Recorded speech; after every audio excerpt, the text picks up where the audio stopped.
welcome to another episode of Turn Left. I am your host, Indiana's own Dana Black, coming to you live. Yes, all the way live from Black Pearl Studios, where we talk about Indiana politics from the left side of things. Boy, we are getting ready for the countdown. You know, we got Labor Day weekend coming up. You know, I know over the summertime, a lot of our candidates are kind of chilling a little bit. Not really, because they're out knocking doors, raising money. But we know that we are in the home stretch once we get past Labor Day weekend. So listen, do what you got to do. Celebrate this weekend. Have a good time. Go to as many Labor Fest, I am going to try to, as you possibly can. Because you know what? Real talk, if you're going to enjoy this 3-day weekend, make sure you thank a labor union. We don't have these privileges that we have if people didn't be out in the streets talking about, yo, you are not going to mistreat me, Mr. Business Owner. I have rights too. And that's why we have 3-day weekends. We celebrate holidays. We don't celebrate enough holidays, if you ask me. I mean, you know, why do I have to work 5 days a week? What's the purpose? How come I can't just work 4? I'm just saying, I'm just being petty. I know it. So get ready for the nice long weekend. But before we do that, you know me, I got a rant. Well, first of all, we got notice this week that Kate Sweeney Bell has resigned as the Marion County Democratic Party chair. She had mentioned earlier in the year when she won her nomination that she would be stepping down. But what does that mean? That means that there's an opportunity for someone else to step in and be the party chair. The Marion County Democratic Party will select a new party chair through a vote by all eligible precinct committee chairs and vice chairs in the next 30 days. Party spokesperson Jeff Harris told the Indy Star. To be eligible to vote, y'all need to hear this, to all my precinct committee folks in Marion County, to be eligible to vote on the next chair, the precinct committee chairs and vice chairs cannot have been appointed within the last 30 days. I know I am a PC. I have an amazing vice precinct. We were both, I'm elected. I appointed my vice. That means we are both eligible to vote. Guys, you know, when we talk about grassroots organizations and grassroots activities, this is what it's all about. People talk about not being a precinct committee person, and what does that mean? We actually have a say at every level of our party. We have a direct say in who becomes party chairs of the county parties, and the county parties elect the district chairs, and the district chairs elect the state party chair. So if you want to have a say in your county party, become a precinct committee person. I was elected. So Marion County folk, a lot of folks around the state get tired of us always being Indy-centered, but there are 1 million people in my town. Of a state with 6 million, 1 million are right here. So this is important. This is huge. So if you are a precinct committee person, be on the lookout for that notice for you to appear and vote for our new Marion County party chair. This is kind of some good news for our statewide candidate, Thomas McDermott. The Indianapolis Star reports a poll released to the Indy Star by Democrat Thomas McDermott Jr.'s campaign shows that the Senate race against Republican Senator Todd Young could be closer than expected. According to the crosstabs on the poll conducted August 20th through the 24th by California-based Change Research, 45% of the 2,111 likely voters surveyed said that they would vote for Young in November, while 42 said they would vote for McDermott. The remaining 13% surveyed said they either were unsure or wouldn't vote. Libertarian James Sinek was not included in the survey. There was a margin of error of 2.62%. The poll results were adjusted afterwards, so the sample population was reflective of the Indiana's population.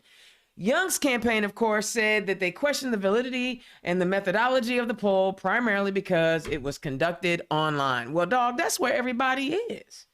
Nobody mails in, and most folks don't get landline phone calls anymore. So online is where people are. I don't know what to tell you. You can question it, but technology has changed how polls are being conducted. I'm just saying. I don't have a landline. In fact, I actually have fiber connected to my house. So I can make all the internet phone calls I want. But that's good news, y'all. And why is that good news? That means there's a chance, right? If we show up in all 92 counties with a great turnout, we have 4 amazing statewide candidates on the ballot that can mess around and flip some seats. We know it can happen. We know in Indiana, we can win statewide races. Doesn't matter what your county looks like. Doesn't matter. Because if those 600,000 eligible voters, I'm just saying, Democrats in Indianapolis, we're 70 to 75% blue. Ask my mayor. He'll tell you he won with 75% of the vote. And we have a supermajority. So I'm just saying, I know y'all get tired of being Indy-centered, but if we turn out in key counties, Marion County, Lake County, Allen County, St. Joe County, and Vanderburgh County, if we turn out in those counties, we can send Mayor McDermott to the U.S. Senate and elect those 3 amazing women to those 3 statewide offices. But we, as Democrats, have to turn out. All right, some not so great news. The StateHouseFile.com reports the state of Indiana is facing a lawsuit from the American Civil Liberties Union of Indiana and Planned Parenthood 16 days before the near total abortion ban enacted by the Indiana General Assembly is to take place. The lawsuit was filed Tuesday in Monroe County Circuit Court and claims the ban strips away the fundamental rights of people seeking abortion care in Indiana in violation of the state constitution. In a press release from the ACLU announcing the filing of the lawsuit, Ken Falk, the legal director of ACLU of Indiana, said that whether Indiana's elected officials personally agree with abortion access or not, it is not up to the government to make these decisions for Hoosiers. This ban, he states, on abortion will force Hoosiers to carry pregnancies against their will, leading to life-altering consequences and serious health risks. Deeply private, personal, and unique decisions about reproductive health should be made by women in consultation with their doctors. Now, of course, Attorney General Ty Rakita had to say something, but he didn't actually say it. He kind of emailed it because he's kind of a chicken. He don't actually really want to be in front of people and actually talk to people because, he's doing like these email press conferences and connections with people. Get with the people. You big, bad, bold boy. You can hang out at the border. Never mind. He's scared of us. But what he said was, we don't need the warped opinions of organizations like the ACLU and Planned Parenthood dictating how we do things in Indiana. The left is notorious for fighting to erase all of the progress and protections secured by the pro-life movement, Rakita said. Hoosiers respect and value all lives, including the lives of the unborn. This is why our legislators voted to stop these inhumane practices, and it's why my office is dedicated to defending the life-saving law. Okay, see, dog, life-saving law. Literally, a 10-year-old had to cross the border to seek medical saving abortion care. So I need them to stop, pretending as if the fact that he actually understood what the word progressive means and he used it in a sentence is kind of scary, I think, because he has no idea what progress means. Progress is not limiting a woman's access to reproductive health care. I want us to all be very clear on that. He is not concerned with, nor has he ever been concerned with, all lives. Because bottom line is, I'm still needing you to say something positive about Black lives, but you're not going to do that. I'm not going to do that. Indiana's ban on abortion is set to take place September 15th. Once in effect, all abortions at any stage of pregnancy will be prohibited. We already know this. And Indiana was the first state to pass a ban after overturning Roe v. Wade. We are not shocked. We are not surprised. Indiana wants to live in 1955. I am not interested. I do not. It was not a good time for my peoples. What peoples am I talking about? All of them. All of them. It wasn't all that great for women. They couldn't even get a mortgage or a credit card without they do. Or for Black people, because we had Jim Crow all over the place and restricted voting rights. And of course, LGBTQ plus folk, they still want us to go back in the closet. Not happening. Speaking of LGBTQ plus folk, the American Jesuit Review reports the Indiana Supreme Court ruled Wednesday that religious freedom rights protect the Roman Catholic Archdiocese of Indianapolis from being sued by a teacher who was fired from his job at a Catholic high school for being in a same-sex marriage. Joshua Payne Elliott argued in his lawsuit that the archdiocese leaders wrongfully forced his firing in 2019 from his job after 13 years as a world language and social studies teacher at Cathedral High School in Indianapolis by mandating that all Catholic schools under its purview enforce a morality clause barring employees from entering into same-sex marriages. I find it astonishing that the Catholic Church has the audacity to have a morality clause when we know that there's still some priests out there doing unconscionable things to young boys and girls. I'm just going to throw that out there. I don't have anything against the Catholic Church. Do what you do, praise how you praise, but I find it rather hypocritical that you would move around priests who are molesting kids and keep that under wraps, but you want to fire, school teachers when we have a shortage of teachers in Indiana. And the last question to that I'm going to ask is, how much money is Cathedral getting in voucher dollars? They're getting some voucher money, which is, public tax dollars, and there's a whole lot of gay people in that tax dollar pool, so they getting my gay tax dollars, but they want to fire gay people. You know what, y'all? The reason why we even have a Religious Freedom Act is because we have crazy people in our state house and passing laws that are, contrary to what our Attorney General Todd Rokita has claimed to be progressive. Not very progressive. They're firing teachers for being in loving and committed relationships at the Catholic schools. Now, we going to continue to see these fights. We're going to continue to see fights over reproductive rights. You see, they're coming after our trans kids like never before. I don't know why kids have these folks so unnerved. They're kids. I don't know why the Rainbow Warriors make them so nervous. We just like to look good and throw a little glitter every now and then. We ain't hurting nobody. We ain't bothering nobody. And all the laws that they are enacting are because there's also some really messed up men folk who happen to want to, go into restrooms. Why would a man go into a restroom dressed as a woman to molest kids? That's a straight man issue, not a trans issue. And if we got some folks that want to teach our kids in a state where they're depriving our teachers of everything, you want to fire this fella? IPS. Y'all need to snatch this man up. He's got 13 years of experience at least.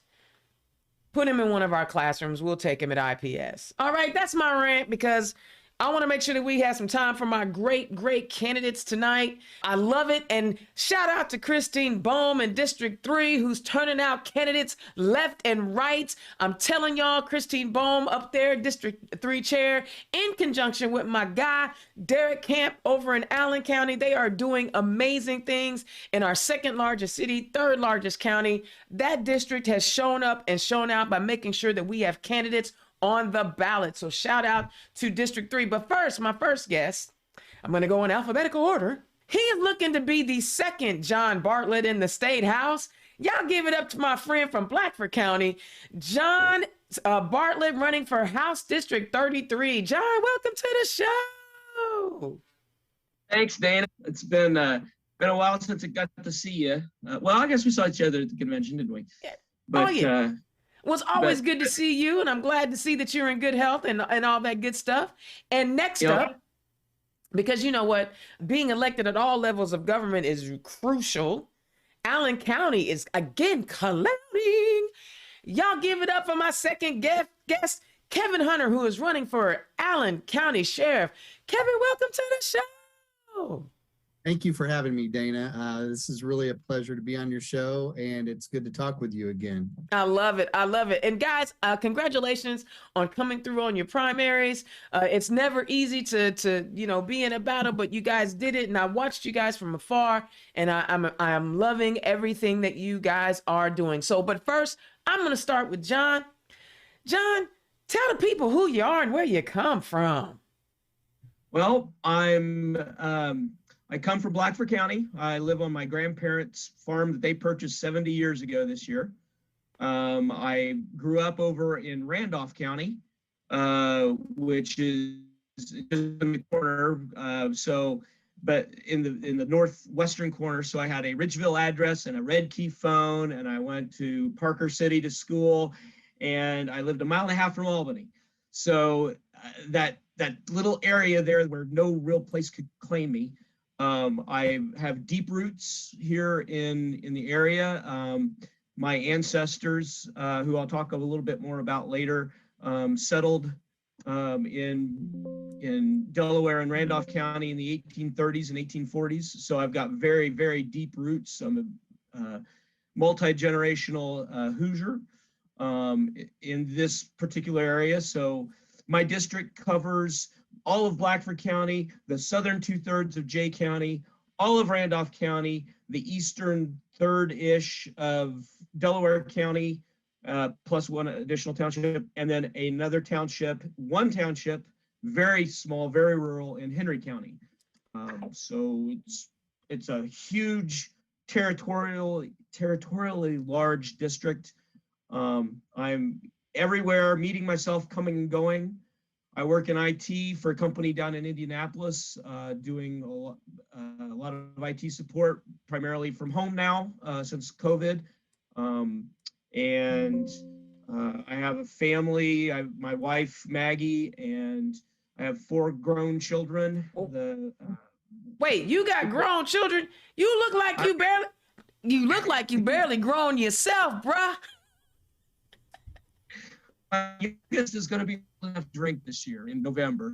So, yeah, I don't know how I've gotten here, but yeah, the 4 grown children, 2 of them are students at Ball State. My autistic son is going to graduate in December from Ball State, which is a major achievement.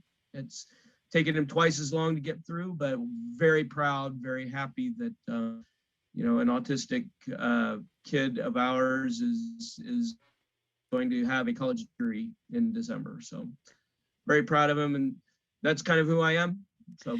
Well, you know what? First of all, kudos to you, because, I've been in a couple of relationships where the child was diagnosed with autism. And I know that I recognize the challenges that come with, raising whether they're high functioning or nonverbal, does not matter. There are extra challenges. So congratulations to you and your wife on that major accomplishment. And the other thing I want to say is, he's on his own timetable. He ain't on nobody else's timetable, right? And success is success. So congratulations. But you live in rural Indiana. And very rural. Yes. And we continue regularly to talk about the needs of rural Indiana, especially on this show here. And it seems so strange because a lot of the elected officials in that state house are from rural Indiana, but they seem to be ignoring a lot of the needs in rural Indiana. Can you talk about not real quick, go into details about some of the things that you're hearing from your, neighbors in rural Indiana, what they would like to see happen in that state house in reference to the needs that they have in their communities? Well, so a lot of the things that when you go talk to people, when I've been all over this district, I've talked to hundreds of people since I filed to run in January. The people that I'm talking to are all pretty much describing this thing, that the towns, when you go into these small towns, and when I'm talking about small towns, the largest town I have, the largest municipality that I have is Portland. Portland only has, and I checked it the other day, there's 5,900 people. Hartford City has 5,700 people. And Winchester has 4,800 people. Those are the biggest municipalities in my district. When you drive through them, now some of them have have done some things to clean up and revitalize, make their downtown look nice. But a lot of them, when you drive through, it's dilapidation, abandoned buildings, abandoned houses, a lot of blight that needs to be cleaned up. And that's been causing a lot of businesses to decide not to locate here, things like that. So we aren't doing a whole lot as far as economic development. We are in economic decline still out here. And I've just gone through, and I'm a numbers guy, and I've gone through and I've looked at some various things. So our population out here has declined quite a lot. Delaware and Jay counties have lost around 15% of their population. Wow. Randolph County lost about 20%, and Blackford County's lost almost 25% of its population since 1980. That's over a 40-year period. And when you look at the number of people who have college degrees, we're down to about 1 in 8. Whoa. Now, Delaware County is a little bit higher than that because of Ball State, but the county people, the people living out in the county, we're down to about 1 in 8, about 12% is where college education levels are. And the college educated people command about 65% higher salaries. So when we're going in and we're talking about why can't we afford things that we used to be able to afford, it's because we've got, in Blackford County, you've got 3 people paying what 4 people used to. We can't pay the salaries for county employees that we need. When we had the snowstorm in whatever it was, February or March or whatever that was, I mean, Randolph County was talking about not plowing the roads because they couldn't afford the overtime for the snowplow drivers to go out and plow the roads. This is where we are out here. Our tax burden is higher because we have fewer people paying in, and those fewer people don't have as high as salaries because of the college educated people not having moved out. So, I mean, like, I've gone in and I've looked at how are we going to increase the economic development out here. And we've got kind of 2 things that we need to do. First of all, for economic development, being in IT, and I do support a company with, I have 25 sales offices in time zones that I support. We've taken that to, with COVID is giving us an opportunity because now we've made it work. The people at our corporate headquarters in the metro area and our customer service people in our factories, so that they could work from home. And now that we're having them work from home, we made just as much money or more money working from home as we did prior. So we've made that move to work from home permanent. And I worked with a lot of people who are from Blackford County and Jay County and Randolph County and Delaware County. I've worked with a lot of these people who moved down there, and they wouldn't mind moving back here. Cost of living is lower. So the thing about it is they would love to move back and work from home here. They can work from cornfields as easily as they can from cul-de-sacs. They still have broadband internet service that is adequate to hold their connections back to their offices. So that's like, to me, that is like a major thing. I'm sorry if my broadband internet flakes out on because I live on a farm and I don't have really great internet service. So if I flake out on you or you get pixely stuff, I apologize for that in advance. And as an IT person, it must flat drive you crazy, because I'm an IT person too. When I moved into my condo, I was like, yo, I need the max. I don't want any coax. Give me fiber to my house. You know what I'm saying? I want the max up and down. I don't mind paying for it because I need to be up because I'm an IT chick. I know it is driving you crazy, not being able to have, and we're seeing it, real time. Not quality, not the highest quality broadband for the work that you do. The best thing I've gotten right now is I've got 2 bars on 5G that came available to me in May.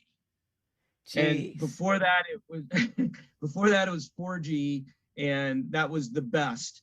Do not go with satellite. Do not go with microwave. They do not handle anything. So yes, it does drive me crazy every day. We need to get broadband internet out here. I can dig it. And, you know, you with that infrastructure, some of that infrastructure money, you would think that the elected officials in those areas would be advocating for that kind of stuff, but they're not. All right. All right. I'm going to go ahead. Go ahead. You were going to say? Well, they Blackford County and Randolph County are putting up 5G towers, but they're behind schedule and they're not. But again, it's wireless. It's not fiber like it needs to be. That equipment will go obsolete in 5 years, and we're not sinking the money where we need to be sinking it. Absolutely. So. All right, Kevin, tell the people who you are and where you come from. Absolutely. So my name is Kevin Hunter. I am currently a captain with the Fort Wayne Police Department. I have been on 33 years, and I'm assigned to both vice narcotics and the administrative section. I have worked on the opioid crisis for the last 10 years and have seen the devastation that has caused for our communities. I currently have a master's degree in organizational leadership from Indiana Tech, a bachelor's degree in criminal justice from Indiana Tech. I'm a graduate of the FBI National Academy. I'm also a graduate of the FBI National Crisis Negotiation course, and I'm a longtime crisis negotiator. And I'm also certified by the U.S. State Department to teach hostage negotiations all around the world. And I've taught in 7 different countries so far. I gotta ask you a question before we go on to your real life story, because I want to hear about your family and where you grew up and all that good stuff. Yeah. So, how you viewing the FBI quote unquote raid on 45, the Orange Menace? So I have worked with the FBI quite a bit. And what I know them to be is just a top-notch agency. I know that they crossed their T's and dotted their I's and double-checked and triple-checked and quadruple-checked everything before they took on that search warrant service. And I am confident that they did everything they were supposed to do and that they did it to the best of their abilities. So I have no doubt that they had probable cause to do what they did and executed that search warrant in the best way possible. Well, see, then they need more, they need more people like you advocating for the FBI to do things the right way. Because, there's still a sordid history, but I'm going to go with that because I believe that you believe that it's an amazing, they did what they were supposed to do. And, they was like, I'm not going to dive too deep into it, but they was like, okay, do y'all really want to do this? Are you sure you want to do this? Absolutely. And I'm sure that, they probably had to double check with their agents, like, look, this is going to be a huge thing. Or do you want to be involved in this? And, there's never been anything like this before. So, yeah, I'm sure that whoever signed on for that assignment, they were all top notch. All right. So tell the people where you grew up. What, did you grow up in Fort Wayne? Yes. So I've lived in Fort Wayne almost my whole life. Okay. Born in Toledo. My family moved here shortly after I was born, and I've been here almost my whole life. Went to Paul Harding High School here in Fort Wayne, which is now it is another school, and it's very close to where they want to put the brand new jail. Yeah. So I am very familiar with that area. I grew up in that area, and I am not for them moving the jail to the southeast side of town. So there's got to be another place that they can put that it won't affect, people that live in that area. So I did find it interesting that they wanted to put that jail so close to the school. You probably have a little bit more insight in what's going on. Share with the people what the game plan or what was the thought process for this? Well, actually, it was a no-brainer because they already own all of that property. It's currently a county training center. There's firing ranges and other things out there. So they already own this massive amount of property. They needed 60 to 70 acres, and there's more than that there. So this was pretty much a no-brainer. They already own all of that property. So they just didn't check with the people in the area if they would be okay with putting it there, Right. which is a problem. And the other thing that, in my opinion, what should have happened is they should have done a comprehensive study on the entire criminal justice system to see what the needs are going forward. Do we need a new jail? Do we need a 1,500 bed jail like they're proposing? Because what I know is if we build a 1,500 bed jail, we're going to fill that 1,500 bed jail. And that's really should not be what our community is about. Yeah, and how about the imagery? Kids Absolutely. are impressionable, and the fact that they'll be able to see this, is there any hope of not getting that there? Yes. So the reason that they're talking about building a new jail is there's a federal lawsuit filed by an inmate through the ACLU concerning inhumane conditions, overcrowding, and shortage of jail staff. So that has been going on for 2 years now, and it is just really coming to fruition. So part of the judge's order is you have to remedy these issues. Now, I will tell you that the sheriff's department has somewhat lowered the jail count by not accepting federal inmates anymore. Okay. So that is, but they've also, they've decided that they want to build a new jail, and that will also increase the bed count so that we're not over the maximum amount of people. Because there were inmates lying on the floor next to the toilets and what they call a boat. So it's just kind of a bed mattress kind of thing, which is just, I can't imagine. It's already a bad, not a good place to begin with, but then to lay on the floor with 2 other people in your room right next to the toilet, that's just awful. Yeah. And hopefully, as there's an opportunity to reverse what they're trying to do in consideration of the community. So guys, yeah. I want to talk to you. I mean, you live in Indiana. You guys are Democrats. Oh my God, in Indiana. Can you share with us what made you guys decide, okay, I'm going to throw my hat in the ring and I am going to run for public office? John, I'm going to start with you. Well, so my opponent, his name's JD Prescott. Don't say his name no more. I won't. That's the one and only time. Well, okay. So he co-authored HB 1134. Co-authored it. The amount of vitriol that the teachers expressed with him, and everything else with HB 1130. My mother being a teacher, my sister being a teacher, my mother is a retired teacher, my wife having taught Head Start, so many of my family members being teachers.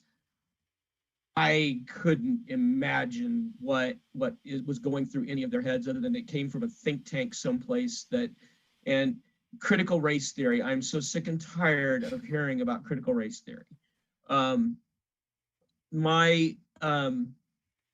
First of all, it's being completely made up, misrepresented.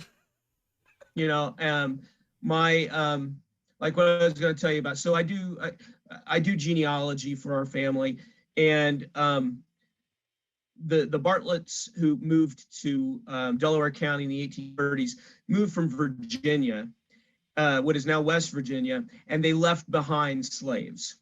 Okay. I have another branch of my family who, a distant cousin of mine, was Alexander Stevens, who was vice president of the Confederacy, and he wrote the Cornerstone speech, which is probably the most racist piece of tripe I've ever read in American literature. Critical race theory is not about taking responsibility for what my ancestors and my relatives did in the past. Critical race theory is acknowledging that they did this. They did these horrific things, acknowledging that they did it, and acknowledging that I don't have to own what they did. I live in the present, I know better, and I can do better, and I will do better. That's what critical race theory is. And just simply teaching kids that, you know what, white people owned Black people before the Civil War. We fought the Civil War to end slavery. And if that is critical race theory, in acknowledging the fact that people, our ancestors, owned other people's ancestors, but we don't have to take ownership of that. That's not on me. That's on my ancestors. They did that, not me. We can do better, and we will do better. You sound like you was as mad about the CRT nonsense as I was, bro. Oh, believe me. I majored in history in college, and you know, I didn't even hear about critical race theory until I was in a 400 level history class. Right. And it's not the fact that we're telling our kids that we need to own what our ancestors did. It's that we need to acknowledge it, and we need to move forward. We need to grow together and not simply, you know, keep going the way we've been going for the last 150 years. I agree, because, you know, down in Texas, you know, they try to, you know, they wanted to rename the slave trade the triangular trade, or they wanted to call slaves voluntary workers, or some craziness, like to you know, whitewash what was really going on. And you know, and I'm actually not upset that was your motivating factor, because, you know, when it hits home like it just, you know, the way you expressed it, that means you serious about it, you know. So Kevin, why did you decide to put your name on the ballot? Well, so again, I've been working on the opioid crisis for the last 10 years. What I've discovered is we cannot arrest our way out of this drug crisis. It's just not possible, because if that was the case, we wouldn't have the issues that we have now, because we arrest a lot of people for drugs. So we have to look at this differently. And one way to look at it differently is through treatment and recovery. There are sheriff's departments around the state that have a program called the Jail Chemical Addiction Program. That is a program that people who are incarcerated enroll in a program that gets them drug treatment and counseling and life skills and other services that helps them stop using drugs and helps them get their lives back so that they're not cycling in and out of the criminal justice system. Our sheriff was approached on that a few years ago, and he said, well, we can't do that. There's no reason we shouldn't have this. This is a no-brainer, and I'm very passionate about it. And when I get elected, I will make sure we have a robust jail chemical addiction program with both medical assisted treatment and other services and reentry services, so that people, when they leave the jail, they can continue on that path to recovery and not go back to how they were doing. So, I love it. I love it. Guys, they gave you the reason why they're running. Indiana's own Dana Black, turn left. If you are liking what these candidates are talking about, and you're watching this Facebook Live, click on their ActBlue donate links. Donate to these campaigns. I wish money wasn't an issue, but it is. And to help these candidates get across the finish line, they're right there in the link. Please click and donate to these candidates. But Kevin, you know, it ain't always easy being in law enforcement. And someone like me, I've been on the unpleasant side of law enforcement as a young buck with a big mouth. Because, you know, one of the things I learned early on was that, you know, police officers, and I say it like that, police, they don't necessarily want you to actually say anything back to them. So I, you know, at 18 years old, I get locked up for this, not for anything else, but because I'm asking dumb questions, right? As a kid, because that's what you do when you're a kid. How are you managing, the different conversation about what community and law enforcement should look like, especially in the Black and brown communities? Because Allen County is rich with Black and brown folk. How are Oh, you yeah. having those conversations? How do you plan on continuing those conversations when you're elected? Well, so one thing that I've been doing for quite a few years now is, as a hostage negotiator, I've been teaching all of the new recruits active listening skills. I think it's very crucial that we teach these recruits how to communicate with people, and more importantly, how to listen to people and really hear what is being said. Instead of jumping to conclusions and interrupting and telling people to calm down, hey, can you tell me more about that? And even just labeling the emotions, which we know de-escalates situations. So teaching de-escalation skills and active listening skills is just really, really important. And again, I'm passionate about that as well. Another issue is making sure that we're recruiting people that reflect our community as well. So the Fort Wayne Police Department has a really robust recruitment team, and they're going out into the community and getting people to apply to our agency that reflects who is in our community. So I will do that when I get elected sheriff, and make sure that we have a robust recruitment team to recruit both people, brown people, Black people, Burmese people, and Hispanic people, because that's what our community consists of. Absolutely. You guys have an amazing Hispanic community up there. I've Yes. been up there. The Latino community up there is amazing. I've been up there several times and just chatted with the Democratic caucus up there. And they're young and energetic, and they want to see, change and be reflected in all levels of government. So I like that. But John, you're going to have a totally different issue. When you get in that state house, you are going to be if we don't do as well as we could do, you may still be a part of a super minority. Talk Right. about what it's like for you having to have, how do you work across the aisle? How do you engage people who have maybe a different way of seeing the world than you do? And how are you talking to them about, hey, I'm a better person for this role to represent this community than who you've been sending? Well, so when I've gone to talk to people and stuff, well, which party are you? Well, I'm a Democrat. Oh, I can't support you because you're a Democrat. And I turn the question back, because it's always about Biden this or Pelosi that or Clinton that. And it's like, okay, wait a minute. That's at the federal level. I'm running for a state office. And I mean, I realize that we're tied together, okay? But I'm running for state office. What has that Republican supermajority in the last 10 years done for you? Because, I mean, like right now, we're sitting on, was it 7 billion? It's now back at $5 billion budget surplus. It's going to grow back to 7 billion because unemployment is down, salaries are up. So that budget surplus is going to grow. Plus, they don't pay for nothing. Exactly. So people are, why am I getting this $200 back? I don't understand why I'm getting this $200. So when I start talking to people, and how do you reach across the aisle, is our communities are in decline.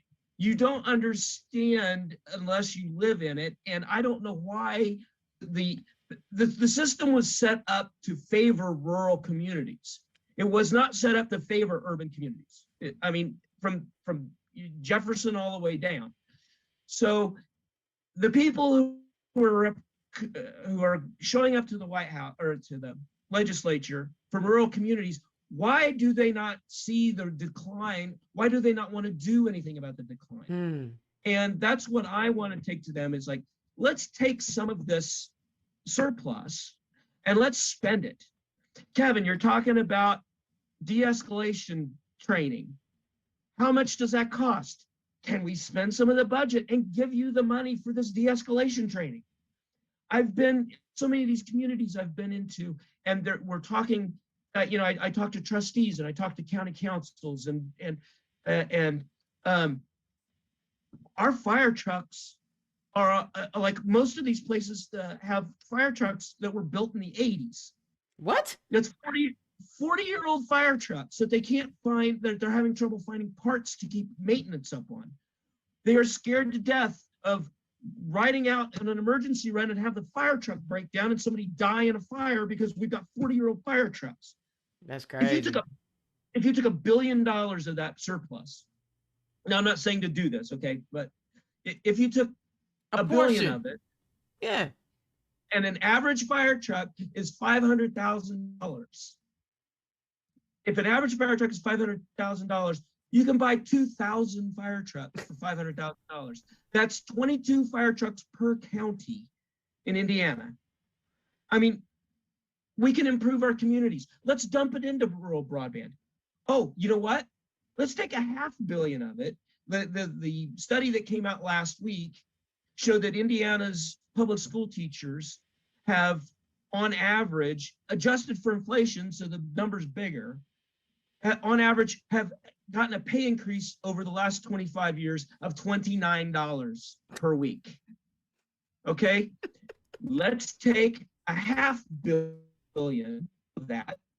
And I've been talking to like Jennifer McCormick, Melanie Wright, who's running for state senate, but we have 65,000 public school teachers in Indiana. If you took $500 million of that and divided it among the 65,000 teachers, that's $7,700 per year pay increase that we could give them for $500 million of that. And we still have $4.5 billion left. There you go. And what can we take that surplus and invest it back in our communities and start rebuilding our communities? I mean, how can anybody not say that? Oh, and if they give it back to us in a tax cut? So, all right, so they gave us $200 a piece, and there was $2 billion, so that's like $100 per billion, right? So if there's $5 billion left, that's what, $500 back. Divide that between your 52 weeks. That's less than $10 back per week that we are all putting into that. For $10 a week, what can we do to build our communities back? Yeah. Apparently math isn't their strong suit in that state house, because I'm telling you, you just throwing out a whole bunch of numbers. They were like, what? Their head was spinning. They're not ready for that. But you're right. I mean, my goodness, why can't we invest in our state? But, we don't want to mess up that AAA rating, because, AAA rating feeds people and fills potholes and puts out fires. Oh, don't get me going on the potholes. Do not get, so everybody's, well, why can't we get a tax holiday from the gas tax, right? So if you'll remember back to 2006, our man Mitch gave away the toll road. And the tolls were what we used to fix and maintain our roads. Okay. Oh, well, we'll build 69 and we'll upgrade 31. Well, 69's not done and 31 to South Bend's not done yet. Okay. 69 to Evansville, not done yet. We're out of that money. So how we're funding it, I don't know. But by 2018, our roads are reverting to gravel and pothole city and everything else. So in 2018, oh, well, we need to pass a gas tax. And so they passed this huge gas tax that is incrementally bigger every year or every 6 months or whatever it is. Now it's up to like close to 70 cents a gallon. And well, we can't give them a gas tax holiday, because if now that gas got up to over $5 a gallon, we can't give them that, because if we give them that, we don't have anything to fix the roads with. And see, the crazy part about all of this is, and Kevin, feel free to chime in, because I know county budgets are dependent upon tax revenues and things of that nature too. But what's so crazy about all of this is we still give big businesses crazy tax breaks when their revenues far exceed any individual revenue. So the working class and poor folk are footing the bill in these gas taxes, but you're going to give the multi-billion-dollar corporation, we going to give you a tax break, and we just going to put the burden on people who are just trying to put milk in their refrigerator. Kevin, chime in. I mean, I know it's not law enforcement, but Well, yeah. That there are commissioners are talking about building a $350 million jail, and that's going to be a huge tax burden on our community. And, you know, we don't need that.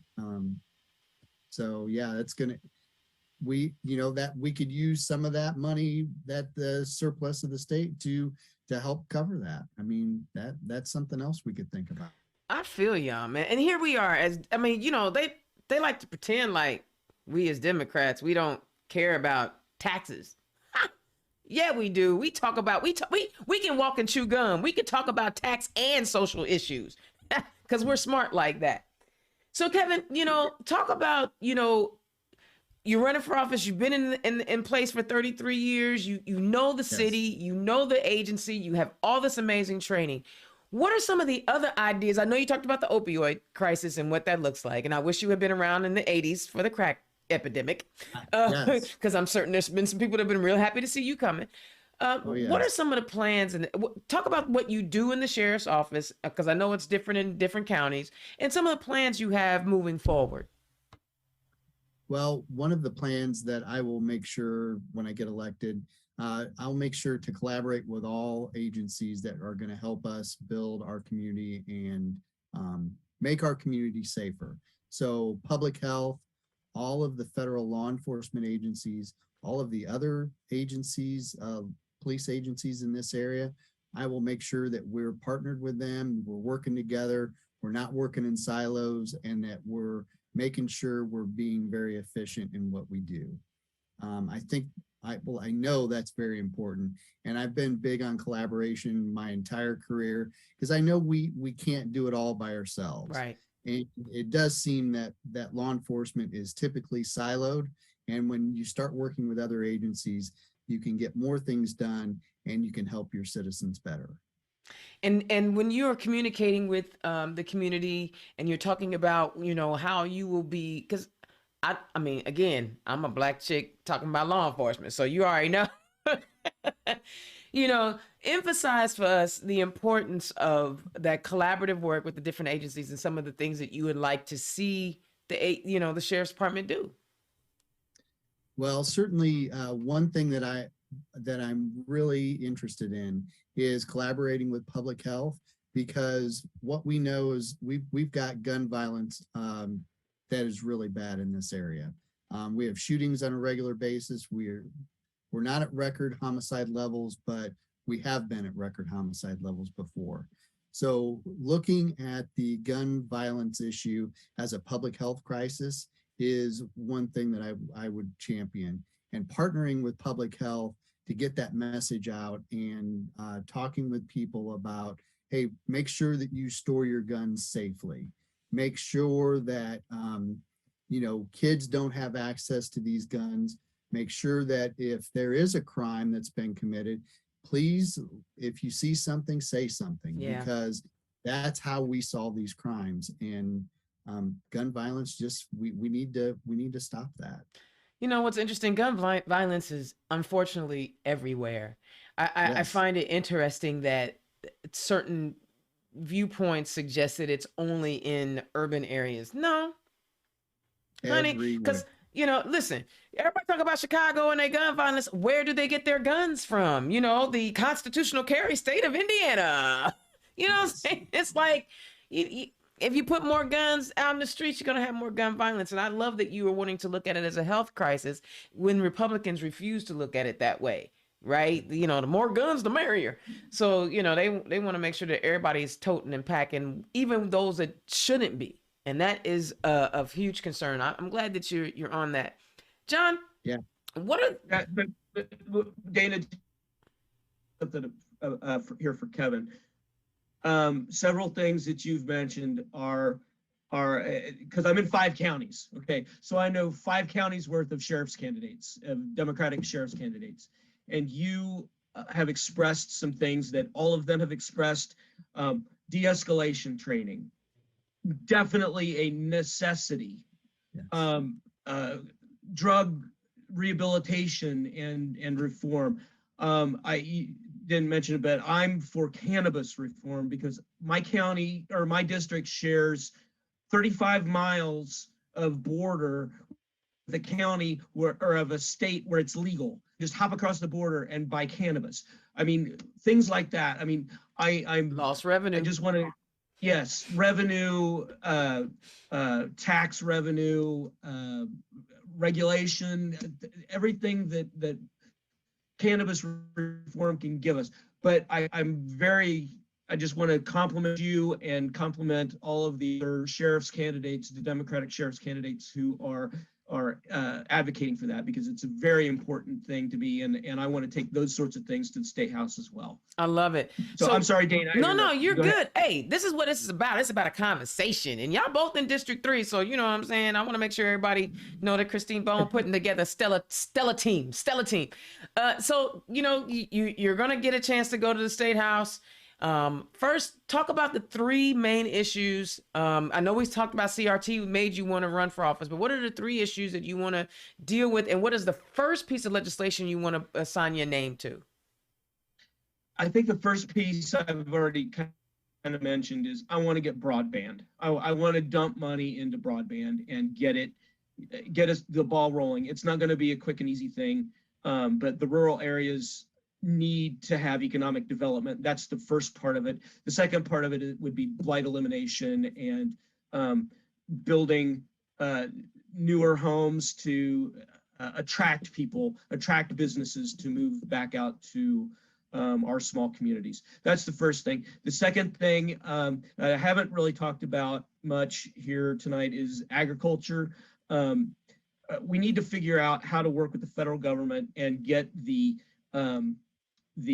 monopolies under control that are ruining the small family farmers. They're going bankrupt at an unprecedented rate. Suicide rates among small family farmers, it's one of the highest groups on record for suicide rates. You've got 4 companies controlling 75% of the market in every aspect of agriculture, whether it's selling your products, poultry, beef, pork, crops. When they sell, because there are only 4 companies controlling that, they're not getting the price out of what their goods should be. And then when they purchase their seed and their chemical and their fuel and their machinery, they're paying top dollar. So when you've got that, we need to break those monopolies. And in the meantime, the state needs to go in and find ways of buoying the small family farmers so that they're not selling out when at the funeral homes and at the nursing homes, so that there is something to hand on, a legacy to hand on to their children. That's the second thing. And the third big thing I've got is education. There is so much that is wrong with the Indiana education system right now. That's entirely because the Republican supermajority has guided it that way. And we talked about CRT, but I mean, and we talked about the low salaries and how they've pulled money out. But the fact that we still have book rental, the fact that the teachers are buying their supplies, the majority of their supplies out of their own pockets. The fact that iStep or iLearn or whatever the heck it's called now, that we're teaching to a test, that we aren't going in and we're not teaching skills that are going to make us, our kids learn the critical skills like of using scientific method to problem solve. That's what people pay for. I have a history degree. I work in IT. Why can I be very successful in IT with a history degree? Because I learned how to problem solve with my history degree. And that's what IT is. I can do anything I want because I learned how to problem solve. You don't learn problem solving in passing a standardized test. It's plain and simple. We've taken the trades out, and we're just now starting to put the trades back into our schools. But the fact that we don't have kids coming out knowing how to weld or how to, how to prep food, or for God's sakes, agriculture. Why would a school in an agricultural community not have an agriculture class? It makes no sense. We need to put these things and make sure that they're funded. We need to make sure that all of these things that in education are funded and aren't restricted. why are we giving money to charter schools when you can go sign up and get a few $1,000,000 for having a non-existent charter school that exists in the back of a taco stand? Now, Where look, are I we like giving tacos up? though. Oh, I love tacos, but that's not a charter school. But you know, you are so right. I mean, it's like it's crazy how we choose to spend money. Just like, just like all the Republicans last week were blowing their collective lids over student loan forgiveness, but the same people that were blowing their lids got PPP loans forgiven.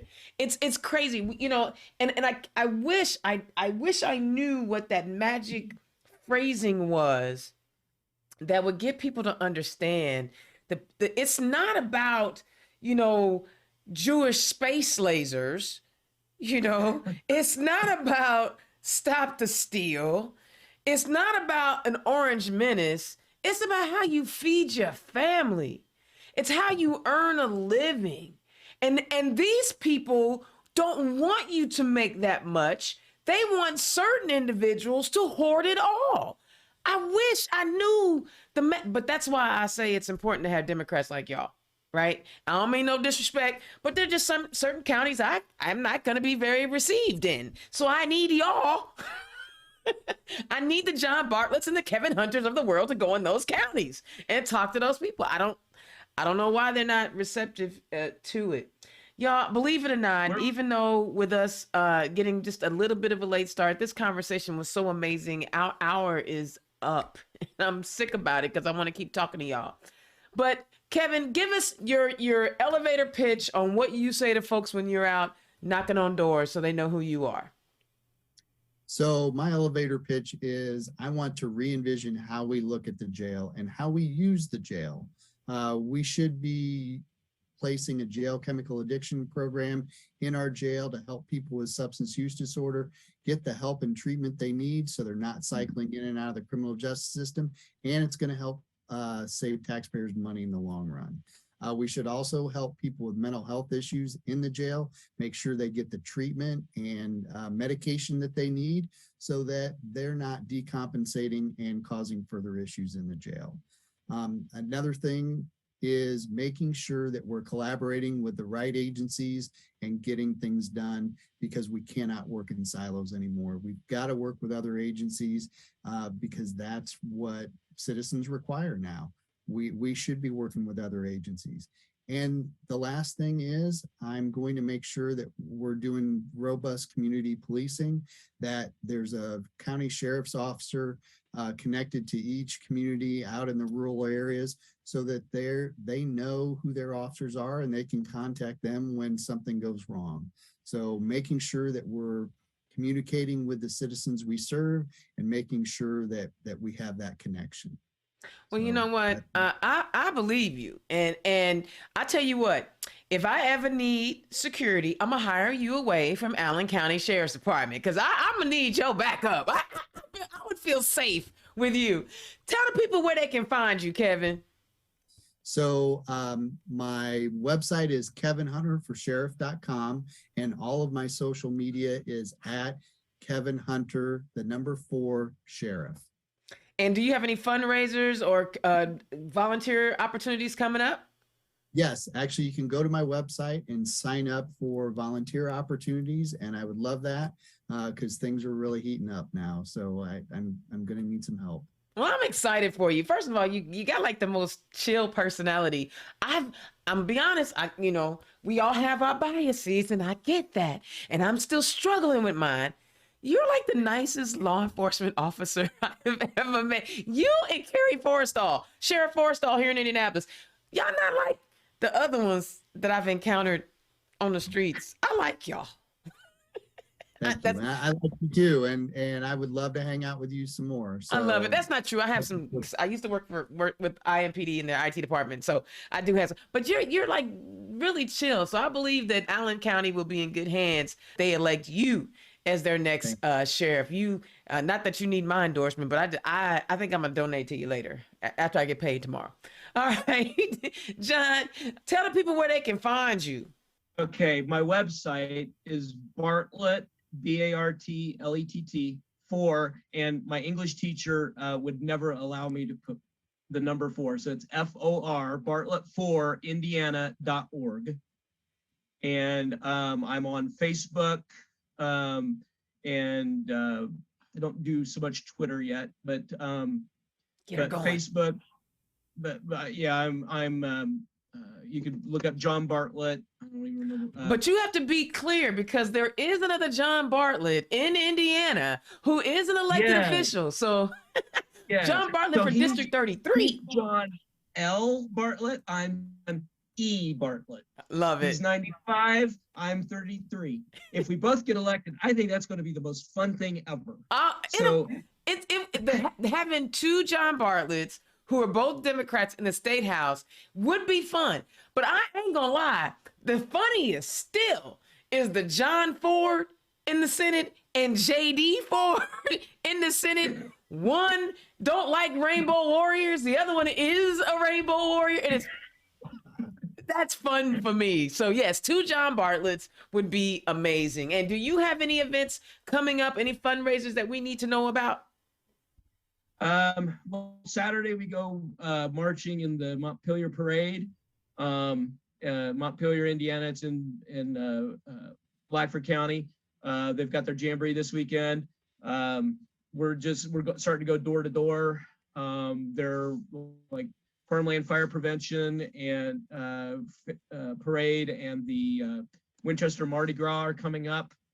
And I mean, if there's a fair, I'm there. If there's a parade, I'm there. If there's tailgates, like a Second Harvest Food Bank tailgate, I'm there. Been doing all those. I'm just everywhere. Because I imagine door knocking in rural Indiana is kind of hard, huh? Well, the towns, I can still go in towns and knock a lot of doors and talk to a lot of people.